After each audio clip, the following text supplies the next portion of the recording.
السلام علیکم ناظرین، آپ دیکھ رہے ہیں دھرتی نیوز اور میں ہوں افضل رسیم۔ ناظرین، پاکستان مسلم لیگ نون اسپین کے زیر اہتمام اور اوورسیز پاکستانیوں کو ووٹ کا حق اور قومی و صوبائی اسمبلی میں نمائندگی کے حوالے سے ایک ہنگامی پریس کانفرنس منعقد کی گئی۔ مزید بتا رہے ہیں اس رپورٹ میں۔ پاکستان مسلم لیگ نون اسپین کے زیر اہتمام اوورسیز پاکستانیوں کو ووٹ کا حق اور قومی صوبائی اسمبلی میں نمائندگی کے حوالے سے ایک ہنگامی پریس کانفرنس منعقد کی گئی۔ پریس کانفرنس کی صدارت صدر مسلم لیگ نون اسپین راجہ اسد حسین نے کی، جبکہ پریس کانفرنس کا آغاز تلاوت قرآن مجید سے کیا گیا، جس کی شہادت جنرل سیکریٹری مسلم لیگ نون اسپین راجہ ساجد محمود نے حاصل کی۔ نائب صدر حاجی احمد خان، چیف آرگنائزر ایاز عباسی، سرپرست اعلیٰ راجو الیگزینڈر، کشمیری رہنما سردار ارشد، سابق صدر مسلم لیگ نون اسپین عبدالعلیم بچ، قمر علی چودھری بھی پریس کانفرنس میں شریک تھے۔ آئیے پریس کانفرنس کے اہم نکات آپ کو سنواتے ہیں۔ آپ سب کو معلوم ہے کہ اس وقت پاکستان میں اوورسیز کے حوالے سے ایک بل جو ہے وہ اسمبلی میں پیش ہوا ہے۔ اس بل پر ہم اوورسیز ہونے کے ناطے اپنی رائے کا اظہار کرنا چاہتے ہیں کہ آیا وہ بل جو ہے اس پر مشاورت کی گئی ہے، باقی جتنی بھی پارٹیاں ہیں ان کو اعتماد میں لیا گیا ہے، یا الیکشن کمیشن جو ہے اس کے ساتھ باقاعدہ مشاورت کر کے اس قانون کو اسمبلی میں لایا گیا ہے۔ تو جہاں تک ہماری معلومات ہیں وہ یہ ہے کہ اس بل کو اسمبلی میں لانے سے پہلے کسی بھی سیاسی پارٹی سے مشاورت نہیں کی گئی جو کہ اپوزیشن میں ہے، اور اس کے ساتھ ساتھ الیکشن کمیشن کے ساتھ بھی یہ ڈسکس نہیں کیا گیا کہ آیا جو طریقہ کار اپنایا جا رہا ہے وہ ریلائبل بھی ہے یا نہیں ہے، کیا اس طریقے سے ووٹنگ ہو سکتی ہے یا نہیں ہو سکتی۔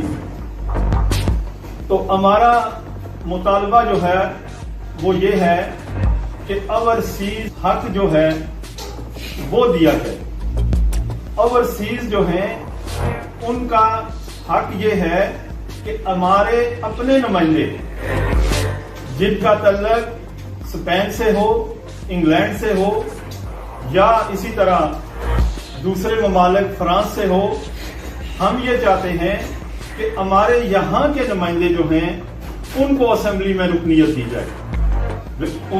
جو بھی بنایا جائے باقی پارٹیوں کے ساتھ مل کر۔ لیکن ہمارا مطالبہ جو ہے وہ یہ ہے کہ یا ہماری مخصوص نشستیں جو ہیں صوبائی اسمبلیوں میں اور قومی اسمبلی میں انہیں مخصوص کیا جائے، یا یہاں کے حلقے بنا کر ووٹنگ کروائی جائے، جس سے ہم ووٹ دے کر یہاں رہنے والے لوگ، اوورسیز لوگ جو ہیں انہیں اسمبلی میں بھیجیں۔ تو یہ ہمارا مطالبہ ہے، اور اس طرح ہم یہ چاہتے ہیں کہ ہماری جو مشکلات ہیں ان کو بہتر طریقے سے حل کیا جا سکتا ہے۔ اس سلسلے میں ہمارے مسلم لیگ نون کے جنرل سیکریٹری جو ہیں ان کی رائے بھی سامنے آئی ہے، جس پر لوگوں نے اسے سنے بغیر اپنی آراء کا اظہار کیا ہے، جسے میں سمجھتا ہوں کہ اگر وہ سن لیتے تو جو انہوں نے اپنی ایک رائے بنائی ہے وہ بنانے میں زیادہ آسانی ہوتی، اور اس میں بھی ہمارے جو جنرل سیکریٹری صاحب ہیں انہوں نے یہی کہا ہے کہ اوورسیز کے لیے یا ان کے جو نمائندے ہیں ان کی نمائندگی یہاں ہونی چاہیے اسمبلیوں میں، یا ان کے لیے نشستیں جو ہیں وہ مخصوص ہونی چاہیے۔ تو ہم بھی ان کے اس بیان کی تائید کرتے ہیں، اور یہی ہمارا بھی مسلم لیگ نون اسپین کا مطالبہ ہے کہ ہمارے لیے نشستیں مخصوص کی جائیں یا اوورسیز کے علاوہ حلقے بنائے جائیں اور یہاں کے لوگوں کی ووٹ کاسٹ کی جائے۔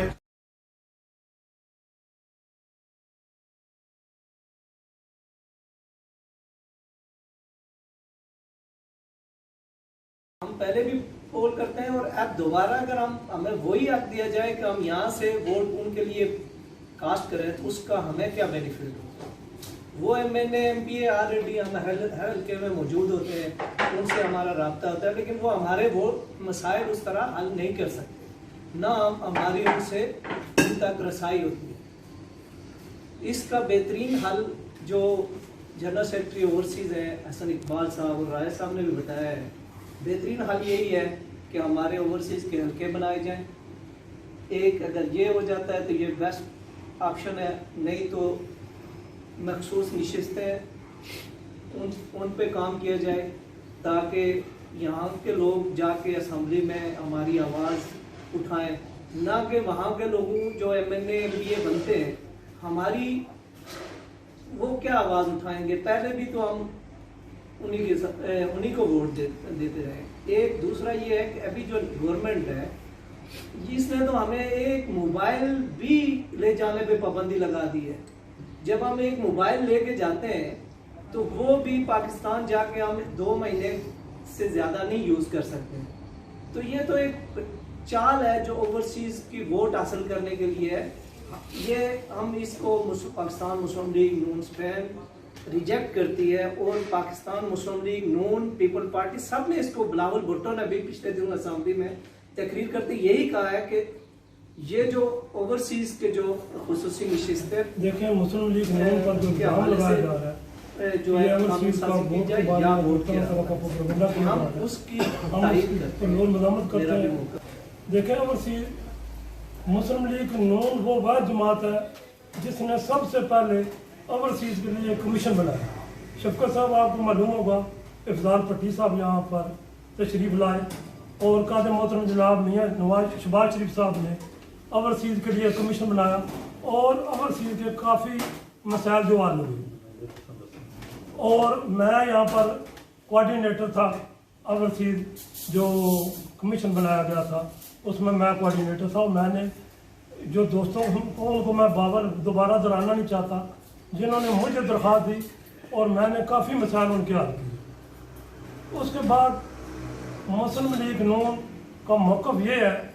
کہ جہاں پر بھی اسپین ہے, فرانس ہے, جو بھی کوئی ملک ہے, وہاں پر نمائندے کھڑے کیے جائیں ووٹنگ کے لیے جو قومی اسمبلی اور صوبائی اسمبلیوں میں پہنچ کر ہماری نمائندگی کریں. ہم ووٹ کے خلاف نہیں ہیں, ہونی چاہیے, ہمیں حق دینا چاہیے ووٹ کا, لیکن اس میں جو نمائندے ہیں یا قومی اسمبلی اور صوبائی اسمبلی کے جو ممبر بنے وہ اوورسیز سے لینے چاہیے تاکہ ہمارے مسائل اچھی طرح جاگر ہو. یہ کسی کو شک نہیں ہونا چاہیے. یہ نہیں کہ مسلم لیگ نون یہ چاہتی ہے کہ اوورسیز کو ووٹ کا حق نہیں ملنا چاہیے. میں کہتا ہوں کہ انہوں نے جو حسن اقبال صاحب نے جو بات کی ہے اس کو موڑ توڑ کر بیان کیا گیا. اب انہوں نے یہ بولا کہ اوورسیز کے جتنے بھی جہاں پر بھی اوورسیز ہیں وہاں پر اوورسیز کے لوگوں کو ووٹ کا حق ملنا چاہیے, اور وہاں ان کے نمائندے ہونے چاہیے قومی اسمبلی اور صوبائی اسمبلی میں, ہم بہتر طریقے سے اپنا موقع پیش کر سکیں. میری یہی درخواست ہے, اور دوستو اس میں کوئی ایسی غلط بیانی نہیں ہے. رائے صاحب وہ اپنی احسن اقبال کی مشاورت کے بغیر یا ان کو اعتماد میں لیے بغیر کیا جائے تو میں سمجھتا ہوں کہ آج کے اس دور میں یہ بڑی زیادتی ہوگی. اس لیے کہ ان کے احساسات اور جذبات کے ساتھ وہاں بیٹھ کے وہ لوگ ہماری نمائندگی کرتے ہوئے ہمارے جذبات کی ترجمانی کرتے ہوئے اگر اس طرح فیصلے کریں گے تو وہ قطعی طور پہ ہمیں قبول نہیں ہوگا. جس طرح کہ ہمارے جنرل سیکرٹری جناب احسن اقبال صاحب جو کہ انتہائی کیپیبل آدمی ہے, پڑھے لکھے آدمی ہے, وہ کبھی بھی کسی طرح کسی اعتبار سے کوئی ایسی غیر منطقی بات نہیں کرتے. اگر انہوں نے کہا ہے کہ ان کا کہنے کا مقصد یہ تھا کہ اوورسیز میں اگر آپ جس طرح ڈائریکٹ الیکشن کروانا چاہتے ہیں, جس طرح وہ آپ یہ چاہتے ہیں کہ وہاں سے لوگوں کو پاکستان میں ووٹس دیے جائیں, تو قطعی طور پہ سود مند ثابت نہیں ہو سکتا. اور یہ پریکٹس کی بھی کسی بھی صورت میں لوگوں کے لیے کوئی میں سمجھتا ہوں یا